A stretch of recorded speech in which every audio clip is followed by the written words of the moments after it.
এখানে কি করছো? বিপাশা তোমাকে খুঁজছে। কেন? ওর বাবার সঙ্গে দেখা করিয়ে দেবে বলে। আমার সঙ্গে কি কথা বলবে?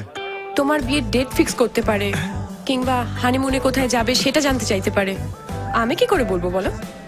দেখো মেঘনা, তোমার সঙ্গে কিন্তু আমি ডেট করেছিলাম, হয়ে গেছে, দ্যাটস অল। তুমি কিন্তু আমাকে আর খাদের দিকে ঠেলে দিও না প্লিজ।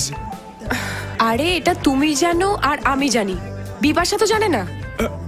বিপাশা কিন্তু খুব ইমোশনাল, সুইসাইড করতে পারে। তুমি তো আমাকে বেটিং করার আগে রিস্ক ফ্যাক্টরটা বলনি। আমি এসবের মধ্যে নেই। আরে বিপাশাকে কি বলবো? কি বলবে? বলো যে ওর বিয়ে হয়ে গেছে, দুটো বাচ্চা আছে, আর একটা হবে, আর একটা প্ল্যানিং চলছে।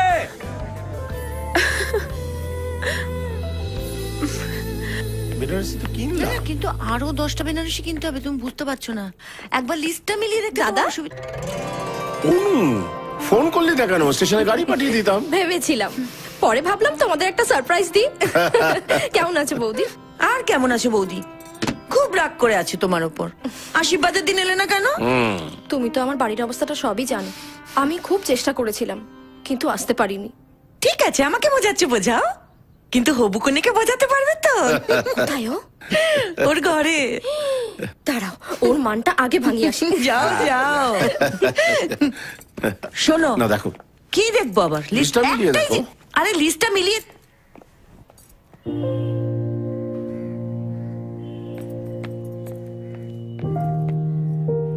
মেঘনা,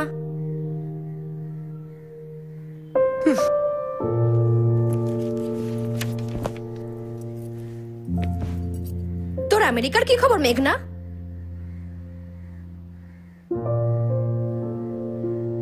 আমার থেকে বুঝি এটা বেশি ইম্পর্টেন্ট হলো? আমার এঙ্গেজমেন্টটা তোর কাছে ইম্পর্টেন্ট ছিল না। তা নয়, আসলে মিমি তুই জানিস আমি তোকে কতটা ভালোবাসি, তাও তুই দিব্যি ভুলে গেলি। তোর উপর যে রাগ হয়েছিল না আমার। মিমি, মেঘনা, আমি তোকে সবটা বোঝাতে পারবো না, আর তুই হয়তো বুঝতেও পারবি না। বিয়ের পর মেয়েদের জীবনটা অনেকটাই পাল্টে যায়। একটা অচেনা মানুষকে চিনতে জানতে গোটা জীবনটাই কেটে যায়। তখন আর নিজের ইচ্ছে বলে কিচ্ছু থাকে না, অন্যের ইচ্ছেতেই চলতে হয়। যেখানে ভালোবাসা কম, কর্তব্যই বেশি। আসলে যেটা আমরা ভালোবাসা বলি না, সেটা ভালোবাসাই নয়,